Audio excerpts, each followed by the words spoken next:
Amados irmãos e irmãs, queridos amigos, sejam bem-vindos a mais um momento aqui onde juntos nós vamos meditar na palavra de Deus. Eu espero do fundo do meu coração que você seja abençoado com a porção que nós vamos meditar nesse momento. Abaixe sua cabeça, feche seu olho, nós vamos mais uma vez orar ao nosso Deus e clamarmos a Ele a direção e pedirmos a Ele que fale aos nossos corações através da meditação na palavra de Deus. Oremos.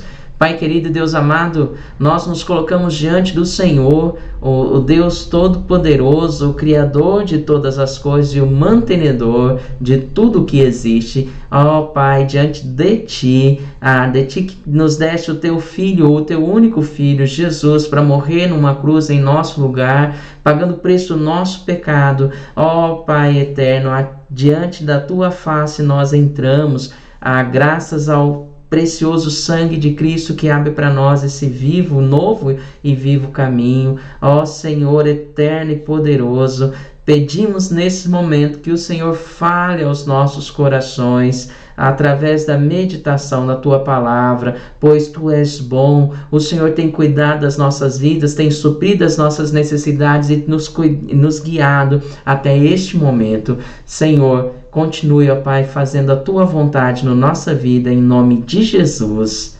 Amém, meu Pai. Amém? Quero meditar hoje com vocês na Epístola aos Hebreus, no capítulo 12. Nessa epístola nós encontramos um material muito precioso.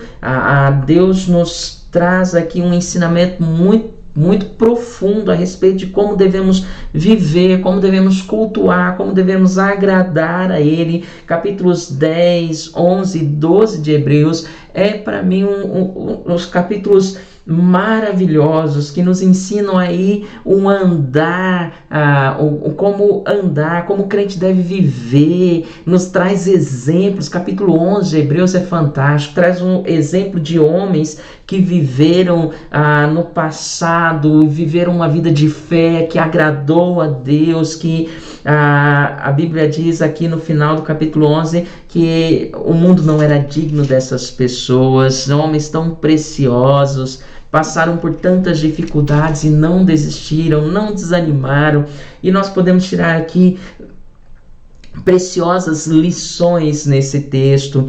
Hebreus, ele começa, o escritor aos Hebreus, ele começa o capítulo 12 dizendo assim: portanto, nós também, que depois dele trazer a lista ali dos heróis da fé que nós colocamos, né, e chamamos da lista dos heróis da fé no capítulo 11, ele termina o capítulo 11 dizendo assim, a partir do verso 37, só para a gente ter um contexto aqui do capítulo 11, foram apedrejados, provados, cerrados pelo meio, mortos a fio de espada, andaram peregrinos vestidos de peles de ovelhas e de cabras, necessitados, afligidos, maltratados, homens dos quais o mundo não era digno, errantes pelos desertos, pelos montes, pelas covas, pelos antros da terra. Ora, todos esses que obtiveram bom testemunho por fé, não obtiveram, contudo, a concretização da promessa,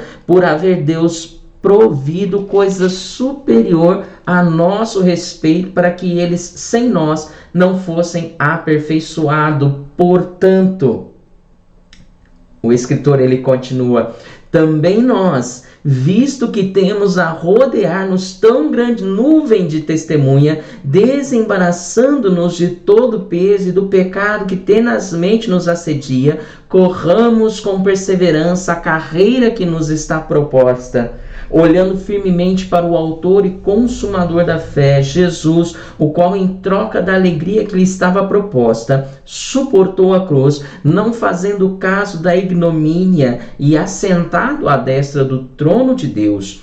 Considerai, pois, atentamente aquele que suportou tamanha oposição dos pecadores contra si mesmo, para que não vos fatigueis desmaiando em vossa alma.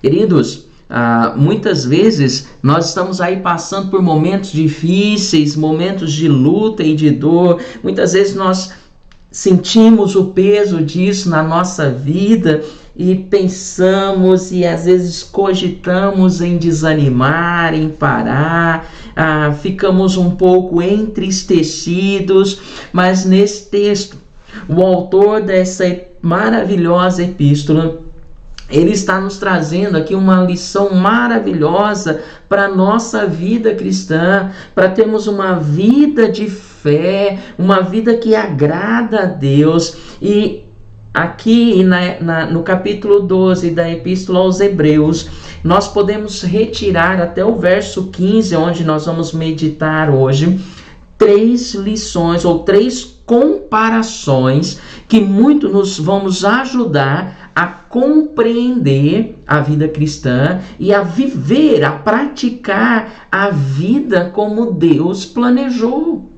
Viver essa vida cristã como Deus planejou. A primeira comparação que o autor dessa epístola nos faz é comparar a vida cristã com uma corrida. Nos 3 primeiros versos desse capítulo, o autor ele compara a vida cristã com uma corrida.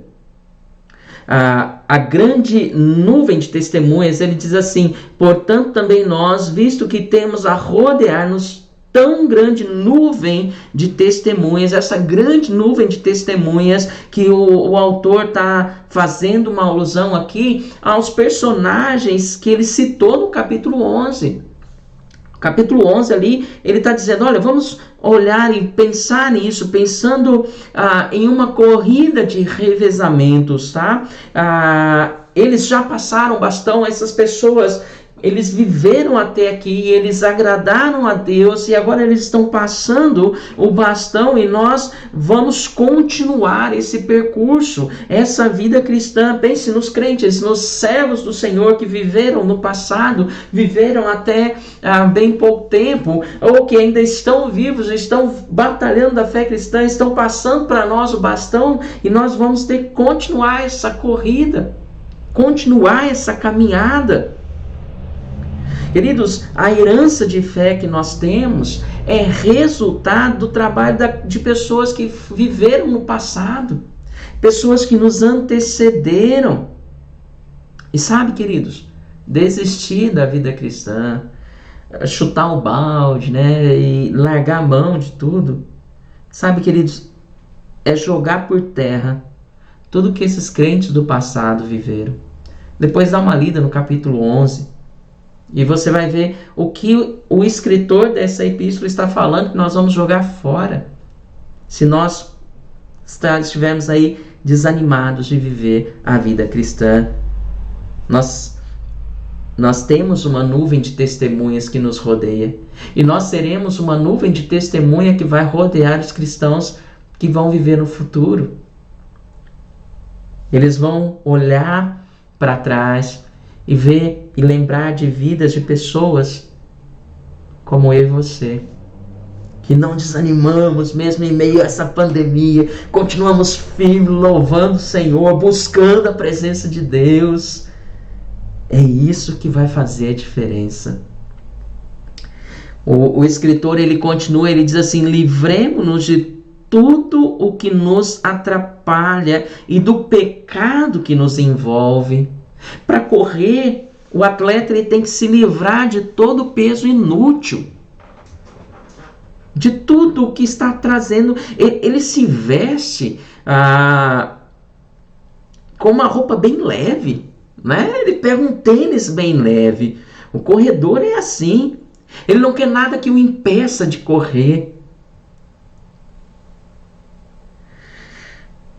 Em nossa jornada de fé, o pecado, ele é um peso que nos impede de correr bem. E é preciso a gente se livrar desse peso, confessando os nossos pecados a Deus, nos livrando disso. E ele continua: corramos com perseverança a corrida que nos é proposta. Queridos, a exortação aqui lembra que a vida cristã é como uma carreira que nos é proposta, uma corrida que nos é proposta, que nos é colocada diante de nós como um desafio. E nessa carreira, as possibilidades são avançar ou recuar. Ou o atleta corre ou ele para. Mas o ideal é correr. E o texto acrescenta: correr com perseverança. Queridos, nós não estamos nesse mundo numa viagem de férias, e sim num lugar que exige de nós todo o esforço. Será que nós estamos aí vivendo realmente como atletas cristãos, levando a sério a corrida que Deus nos tem proposto? E o autor ele continua dizendo: tendo os olhos fitos em Jesus. Algo muito importante aqui é que a nuvem de testemunhas, ela não é o nosso modelo, o nosso padrão. O exemplo dessa nuvem de testemunhas nos serve de inspiração para vivermos e continuarmos nessa corrida cristã, nos dá encorajamento, porém o nosso modelo é Jesus, é Cristo. Nós devemos correr olhando firmemente para o nosso alvo, que é Cristo, olhando para Jesus. Se a gente ficar olhando para trás, ou olhando para o lado, nós vamos tropeçar, nós vamos cair. Jesus é o autor e consumador da fé, e é em Jesus que se inicia a nossa carreira e é nele que ela termina. É em Jesus. Jesus ele foi capaz de suportar a cruz em nosso lugar, em nosso favor. Ele sabia o resultado do seu sofrimento, o que o seu sofrimento iria produzir, a salvação da humanidade, de todo aquele que nele crê.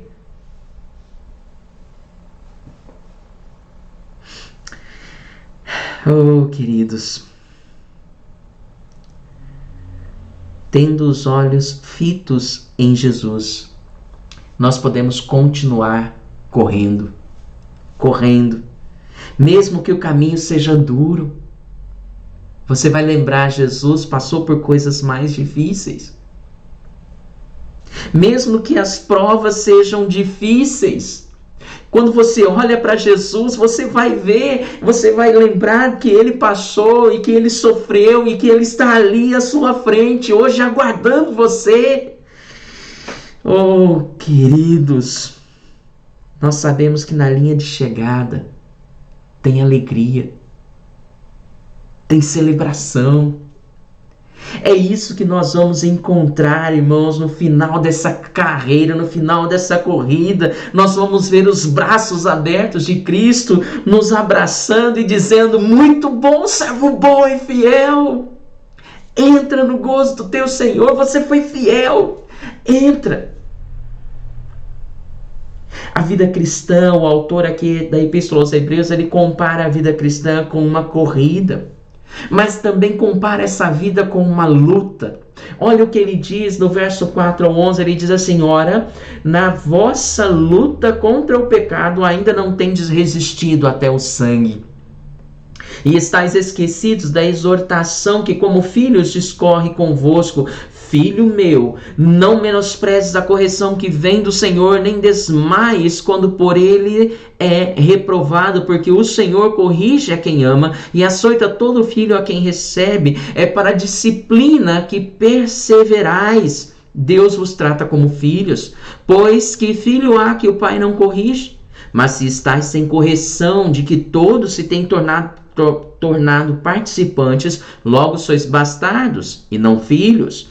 Além disso, tínhamos os nossos pais, segundo a carne, que nos corrigiam e os respeitávamos. Não havemos de estar em muito maior submissão ao Pai espiritual, e então viveremos? pois eles nos corrigiam por pouco tempo, segundo melhor lhes parecia. Deus, porém, nos disciplina para aproveitamento, a fim de sermos participantes da sua santidade.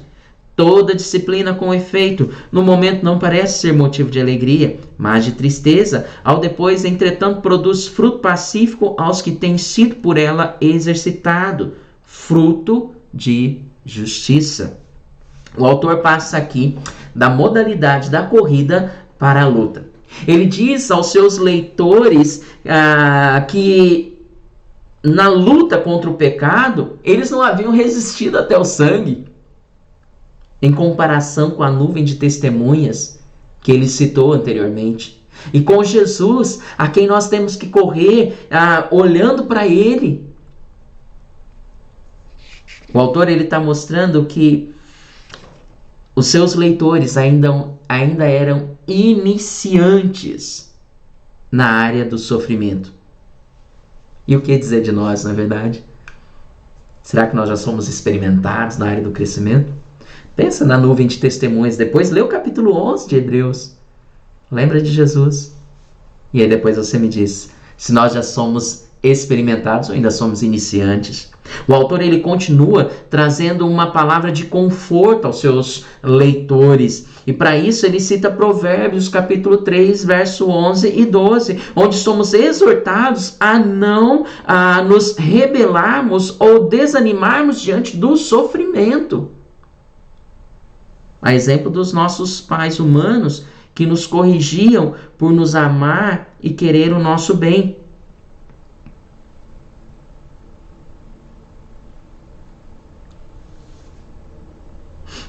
Os nossos pais humanos, eles nos corrigiam porque eles queriam o nosso bem. Por isso nós não devemos desanimar quando Deus nos corrige. Muito mais que os nossos pais humanos, Deus quer o nosso bem também. Muito mais.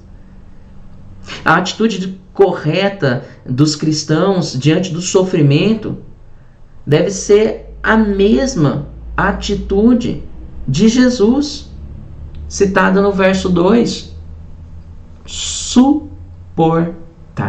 Jesus suportou a cruz.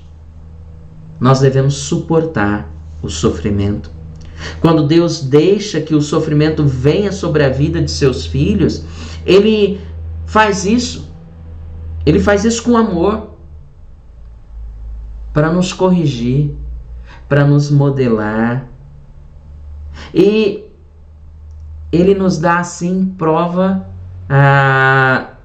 de que Ele é Pai. E nós somos filhos legítimos e não bastardos. Em suma, o que a gente precisa aprender aqui é que a vida cristã é uma vida de lutas. E o sofrimento permitido por Deus tem por objetivo o nosso aperfeiçoamento, o nosso crescimento, muitas vezes a nossa correção. E por isso, o crente não deve desprezar e nem desanimar quando vem o sofrimento sobre a sua vida, quando vem os problemas e as dificuldades, quando as provas se levantam. Porque o sofrimento ele é passageiro. E o que vai seguir depois é uma vida de alegria e de paz. Sabe? Mesmo permitindo que a gente passe por sofrimento, Deus nos ama como um pai. Como um pai perfeito. Como um pai eterno. O autor da epístola aqui aos Hebreus, ele está comparando a vida cristã, ele comparou aqui a vida cristã com uma corrida, que nós temos que correr olhando para o alvo. Ele compara a vida cristã com uma luta, que mesmo que a gente passe por problemas e dificuldades, nós temos que ter na mente que Deus nos ama e que Ele está cuidando das nossas vidas. E por fim, a vida cristã é uma equipe. Olha o que ele diz a partir do verso 12.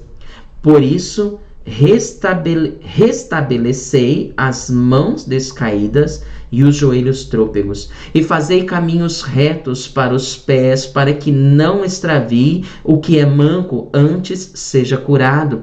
Segui a paz com todos e a santificação, sem a qual ninguém verá o Senhor, atentando diligentemente, porque ninguém seja faltoso, separando-se da graça de Deus, nem haja alguma raiz de amargura que brotando vos perturbe, e por meio dela muitos sejam contaminados. O autor, então, ele começa a dar uma série de conselhos práticos. E ele segue aqui o capítulo, tá bom? Nós vamos parar aqui no verso 15.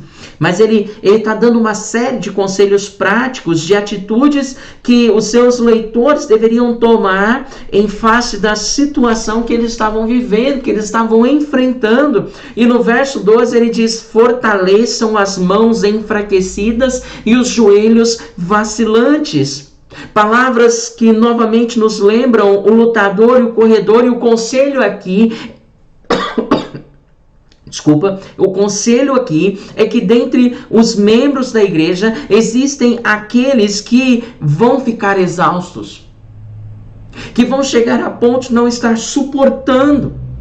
Os joelhos vão vacilar nessa corrida. As mãos nessa luta vão começar a descair.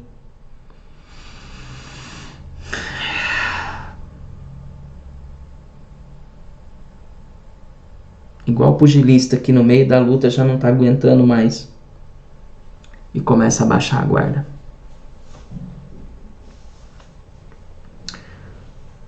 Como membros de uma equipe, não podemos deixar essas pessoas sem auxílio, sem ajuda. O verso 13 diz assim: e fazei caminhos retos para os pés, para que não se extravie o que é manco, antes seja curado. Antes seja curado. Os versos 14 e 15 nos ensinam que cada um deve viver como um canal através do qual a graça de Deus alcance o seu irmão.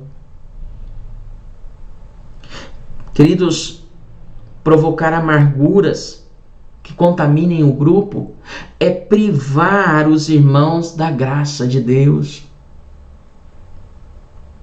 A ênfase nesses versos é que a ajuda mútua entre os irmãos é de extrema importância para que todos alcancem a vitória no final. Para nós terminarmos essa luta, para nós chegarmos ao fim dessa corrida, nós precisamos estar juntos. Nós somos uma equipe, um povo, uma família. Não podemos deixar, os nossos soldados caídos, feridos. Queridos, eu quero finalizar aqui. Nós vimos aqui 3 comparações que muito nos ajudam a compreender e a praticar a vida cristã como Deus planejou. A vida cristã é uma corrida que nós temos que fazer olhando para Jesus.